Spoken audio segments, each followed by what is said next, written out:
Hemos llegado al día viernes y ha sido una semana muy intensa porque estamos aprendiendo mucho sobre cómo Dios, a través de su palabra, nos ayuda a ir comprendiendo un poco más sobre el gran plan de salvación.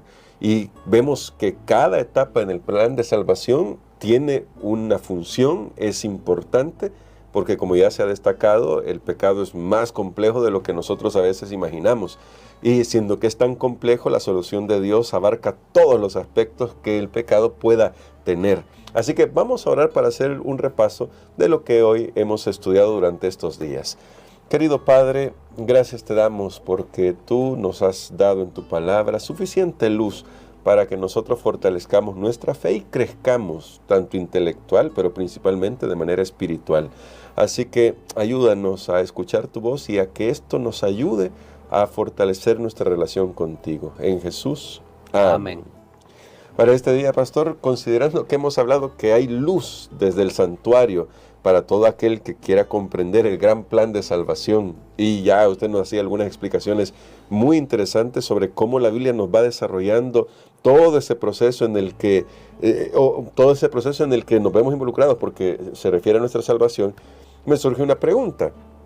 Y quizás esta pregunta tiene que ver con el hecho de que afirmamos que desde 1844 Jesús está en el lugar santísimo, en el día antitípico de la expiación, es decir, estamos en un juicio, el juicio ya ha llegado en realidad, y estamos viviendo en un tiempo de juicio que es el día de la expiación. Pero esto, ¿cómo encaja en la cosmovisión bíblica del gran conflicto? Considerando de que a veces alguno puede decir, bueno, ¿por qué hablar más de todos estos temas si ya en la cruz Jesús derrotó el mal? Entonces, ¿por qué todo este resto de historia? ¿Qué nos dice a nosotros? Y por eso la pregunta, porque hemos dicho al principio de todos estos estudios que la cosmovisión del gran conflicto nos ayuda a poner en orden estos temas. Muy bien, creo que es una pregunta muy interesante y sabe que yo lo puedo responder con una sola palabra, y es la palabra lealtad. En este gran conflicto entre el bien y el mal, lo que se está viendo es a quién usted y yo y todo ser en el universo, a quién le vamos a rendir nuestra lealtad. Porque recordemos que, y regresando al principio de nuestra lección este trimestre, el gran conflicto surgió entre el bien y el mal cuando un ser quiso la lealtad para él. El egoísmo ahí surgió en Lucifer. Y él quiso apartar la lealtad de los seres celestiales. De hecho, lo logró con la tercera parte de ellos, en vez de darla a Dios, hacia él. Ahora, ¿cómo esto se traslada para nosotros hoy en pleno siglo XXI, claro, este año 2024? Porque el juicio va a demostrar que aquellos a quienes Dios salva realmente están a favor de Él, dan su lealtad a Él. Correcto. Eso es lo que va a demostrar este juicio, que Dios no está sobornando a nadie para salvar, que Dios no está salvando a nadie a la fuerza. Y mire que por eso es tan importante este asunto del libre albedrío. Entonces el juicio va a demostrar que aquellos que se salvan porque quieren salvarse, porque están de acuerdo con los principios de Dios y rechazan los principios del enemigo. Porque si Dios salvara a alguien en contra de su voluntad, y si esta persona no quiere ir al cielo y Dios lo salva, entonces Satanás reclamaría. Claro. De hecho, nosotros tenemos una historia en la Biblia muy curiosa, muy impresionante, de que cuando Moisés fue resucitado por Dios, por Miguel, dice específicamente el libro de Judas, que Miguel es Dios también, su mismo nombre significa quien es como Dios. Aquí aprovechamos eso cuando decimos algunas cosas para volver a recordar. Miguel es Jesús y es Dios, porque Miguel significa precisamente eso, quien es como Dios. Solo hay uno que es como Dios, Dios, no hay otro. Cuando Miguel vino y resucitó a Moisés, ¿quién se apareció allí? ¿Quién quería impedir eso? Satanás. Estaba ahí el acusador. ¿Qué le decía a Dios? No lo sabemos. Mira, le sacó todos los pecados de su juventud, de su vida, de lo que sea. Pero finalmente Dios pudo salvarle porque Moisés había declarado su lealtad a Dios. Y de hecho, los últimos minutos de su vida fueron de lealtad a Dios, porque Dios le pidió, mira, vete a un monte, ahí me voy a reunir contigo, y de ahí no sabemos qué más pasó, solo sabemos que Moisés murió, y significa que Moisés estaba dispuesto. Entonces creo que la respuesta a esto, hermano Gerson, es lealtad. O sea, si hubiera una votación, imagínense que hubiera un botón que usted y yo pudiéramos presionar, ok, ¿por quién vota usted? ¿Por Dios o por Satanás? Allí, aunque nosotros digamos, uy, yo voto por Dios, nos sorprenderíamos de saber que tristemente hay seres que presionarían el otro botón. Entonces Dios no puede llevarlos al cielo. Claro. Se necesita un juicio para que aquellas personas a las cuales Jesús viene a salvar, viene para llevar al cielo. Recordemos, desde el primer justo que ha muerto en este mundo hasta la última persona que esté viva, cuando se cierre la gracia, Dios necesita demostrar que esas personas ante el universo, que esas personas son leales a Él, que se están salvando porque ellos desean ser salvos. Dios no los está sobornando. Recordemos que Satanás ya acusó a Dios allá en el caso de Job. Sí. Mira, tú sobornas a Job para que él te sirva, tú le das cosas para que te sirva. Entonces Dios va a demostrar ante el universo, no, mire, esto me sirvieron aún, como Juan Hus, para poner un ejemplo. Miren, una hoguera, ¿qué le di yo? No lo libré. Juan el Bautista, mira, le cortaron la cabeza, ni siquiera, ahí estaba mi hijo Jesús en la tierra, y lo envié, mira, ni siquiera fue a visitarlo. Él me siguió porque quiso, no porque yo lo ayudé. Bueno, y Dios está demostrando cosas realmente maravillosas. Creo que esa sería una respuesta para esta pregunta. Bueno, tremendo, pastor, porque sí, está muy interesante esta respuesta. Y eso me lleva a otras preguntas, que es el hecho de que, muy bien, entonces hay un juicio en el cielo, comenzó en 1844, pero no termina de dejar de hacer esta pregunta: ¿por qué todavía no ha venido Jesús? ¿Y por qué no vino en esa fecha? ¿Y por qué aún no ha venido? Entonces, siendo que esa fecha sí cumplió un panorama profético, sí cumplió una profecía, la de las 2300 tardes y mañanas, ¿por qué esa fecha no podía ser la segunda venida de Jesús? ¿Por qué no fue unos años después? Bueno, también es una pregunta muy interesante. Recordemos que la profecía decía hasta 2300 tardes y mañanas, y el santuario será purificado. Purificado. ¿Por qué era necesario esta fase de Jesús en el lugar santísimo del santuario celestial? ¿Por qué? Porque precisamente después de la purificación del santuario vendrá Jesús. Amén. Vendrá Jesús a esta tierra. Y la purificación del santuario tiene que ver con preparar a esa generación que van a estar vivos cuando Jesús venga. Eso es de suma importancia, porque van a tener que pasar ese momento donde la gracia ya no estará disponible para los seres humanos, y entonces aquellos que queden con vida, aquellos que han elegido su lealtad para con Dios, como veíamos en la primera pregunta, estas personas tendrán que subsistir en medio del caos, porque va a madurar totalmente tanto el bien como el mal. Los malos van a ser más malos y los buenos van a ser más buenos. Apocalipsis dice, el justo va a seguir siendo justo y se va a seguir santificando, y el impío va a seguir corrompiéndose más. Entonces, precisamente por esa razón era necesario, porque es el cierre de este conflicto entre el bien y el mal. Pero Jesús no vino porque todavía su pueblo no estaba preparado. En el año de 1844, 22 de octubre, mire, y ellos aparentemente hicieron una preparación maravillosa. Algunos hicieron túnicas. Yo ya mencioné que había unas 100,000 personas solo en Norteamérica esperando la venida de Jesús. Regalaron casas, regalaron sus tierras, le dijeron al vecino, mire vecino, ¿usted va para el cielo? No, yo no creo en eso. Bueno, aquí le regalo mis propiedades, yo ya no las necesito, ya el otro mes me voy. Y mire, hicieron una preparación increíble, no lloraron a su muerto. Si alguien murió una semana antes, conocemos la historia de unos pastores que fueron a bautizar en las aguas heladas en ese periodo, y murieron, y la gente, bueno, aquí no hay vela, ¿para qué llorar si ya lo vamos a ver en una semana? Lo triste fue que realmente llegó la fecha y Jesús no vino, porque la fecha era correcta, el evento no era correcto, que ellos pensaban que la tierra era la que iba a ser purificada, que no hay ningún lugar en la Biblia que dice eso, pero era la tradición. Claro. Pero el evento era en el cielo, no en la tierra, no en la tierra. El pueblo no estaba preparado. Este libro que tenemos, El conflicto de los siglos, tiene una declaración que para mí es muy impactante. Dice, el pueblo no estaba aún preparado para encontrarse con su Señor. Por la fe debían seguir a Cristo en su ministerio en el santuario celestial.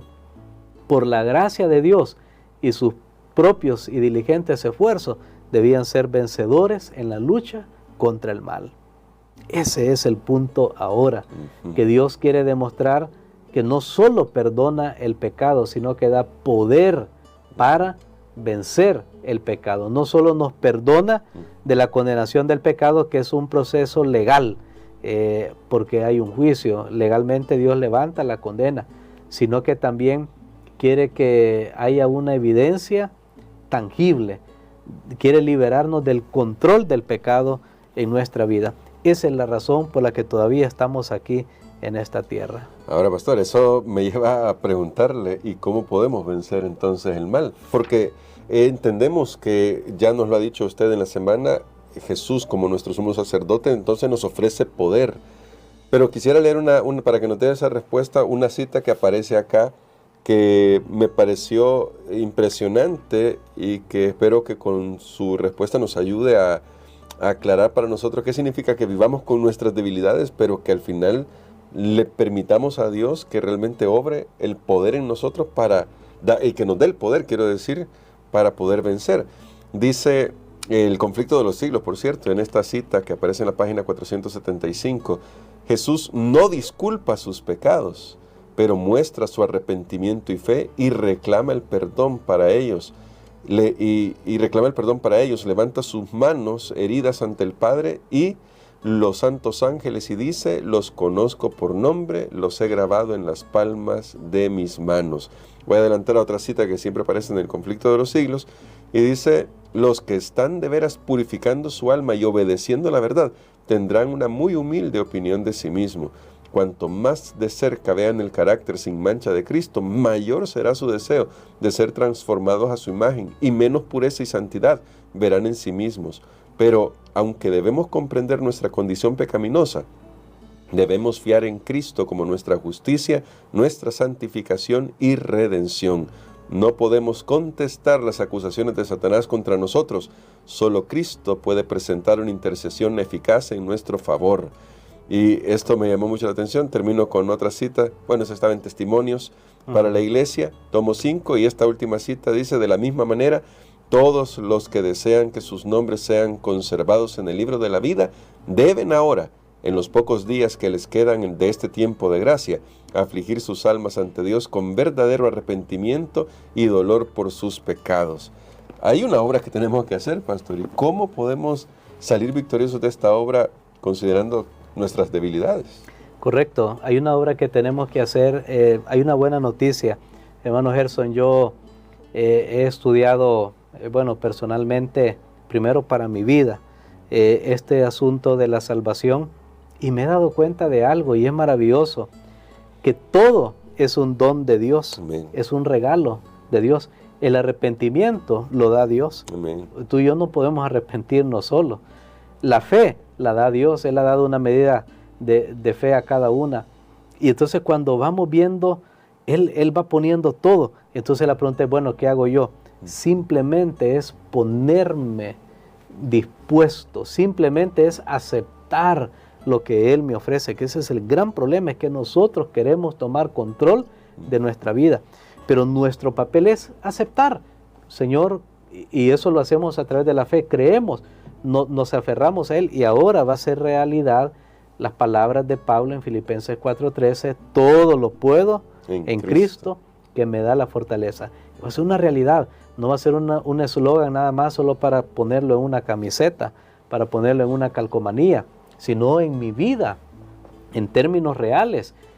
Yo voy a ser capaz, pero ahí viene, y mencionaba, si tomamos ahí varias palabras, la fe, el arrepentimiento, confesión. Tenemos que ir y confesar el pecado, tenemos que ser honestos en nuestra relación con Dios y decirle, Señor, mira, esto es mi tentación, esto me gusta, esto es lo que a mí me apela, a mi naturaleza. y tenemos que hablar con Él. Y sabe que en todo este proceso hay algo, porque hay un libro, de hecho hoy que se está hablando, bueno, ya estamos terminando casi el mes de mayo. El mes de mayo, que es un mes donde se pueden conseguir diversas literaturas para nuestra propia vida espiritual. El libro del doctor Marvin Moore.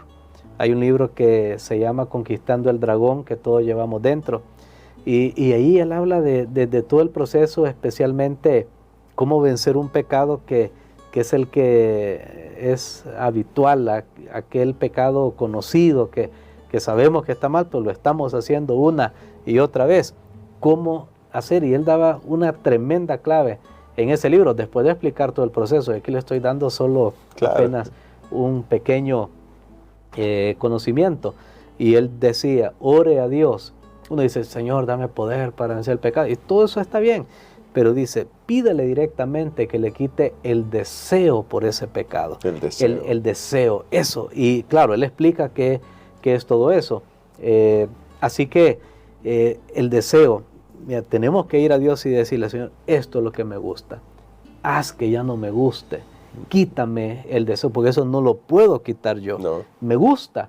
Pero entonces ahí es donde entra todo este proceso que hemos estado estudiando de perdón, y Dios dice, ok, tú has confesado tu pecado, te has convertido, has sentido dolor. ¿Sabe cuándo uno se da cuenta que realmente el pecado lo estamos venciendo en nuestra propia vida?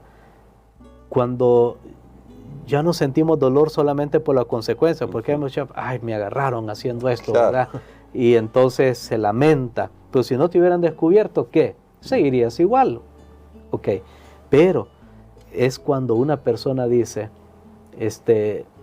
lamento cometer este pecado, porque este pecado es el que me está separando de Dios. Este pecado está arruinando mi vida, mi carácter. Este pecado me hace ver de menos el sacrificio de Cristo, como que no fuera nada, como que Él no tuvo que sufrir. Cuando nosotros comenzamos a sentir dolor en sí por el pecado y no por las consecuencias, creo que un cambio se está efectuando en nuestra vida. Por eso este tema es tan importante. Al final no es teoría, hermano. Aquí tú y yo, aquí en la tierra, somos pecadores, necesitados de la gracia de Dios, que si este proceso no se obra en nosotros, simplemente cuando Cristo aparezca, vamos a ser eliminados. Así de claro. Por eso necesitamos hoy acercarnos a Él. Por eso se ha extendido la gracia, la oportunidad para todos nosotros. Y gracias a Dios que todavía, al menos hasta este momento que hemos compartido este mensaje, hay oportunidad de salvación. Amén. Pastor, me gustaría que orara por eso, por nosotros, para que hoy le digamos al Señor, Señor, yo entiendo ahora todo lo que tú haces por mí y quieres hacer en mi vida. Y mi hermano, mi hermana que está en esta transmisión, por favor, en esta oración, ponga su vida en las manos de Dios. Todos necesitamos ponernos en las manos de Dios, porque como bien decía el pastor, siempre hay algo que apela a nosotros. Entonces, eso hoy aprovechemos a entregárselo al Señor. Amén. Padre, en este momento, humildemente venimos delante de ti. No hay nada que nos recomiende ante ti, Señor. ¿Qué es el hombre para que tengas de él memoria? Tú conoces, Señor, que somos polvo, que también somos pecadores por naturaleza, por acciones, pero que queremos, Señor, ser salvos. En este momento declaramos que queremos, Señor, y me uno al sentimiento de muchos de los que están escuchando este programa, que si tuviéramos que votar hoy, nosotros votamos a favor de ti, Señor. Amén. Te reconocemos que tú eres un Dios de amor y que todos tus caminos son justos, Padre. Pero hay una realidad en nuestras vidas. El pecado nos asedia, el pecado está allí, tenemos nuestras propias concupiscencias y el pecado toma ocasión de eso para hacernos pecar contra ti, contra nuestro prójimo. Por eso en este momento pedimos perdón, pedimos, Señor, que nos hagas victoriosos, pedimos, Padre, que puedas eliminar ese deseo que tenemos por hacer algo que no es correcto. En este momento te agradecemos, Padre, porque Jesús presenta su vida perfecta, su justicia como nuestro manto, que podemos ser cubiertos de nuestras vestiduras viles y que ahora podemos ser aceptados. Y cuando Él aparezca, podremos decir, este es nuestro Dios y le hemos esperado y Él nos salvará. Oh Señor, si hay un alma en este momento que está siendo severamente tentada y no encuentra el camino de salida, te pido que por la fe en este momento pueda aferrarse al trono de la gracia para alcanzar oportuno socorro en momentos de necesidad. Gracias Dios por la salvación, gracias por todo lo que haces. No lo entendemos completamente, pero aceptamos que obres en nuestro favor, en el nombre de Jesús. Amén. Amén.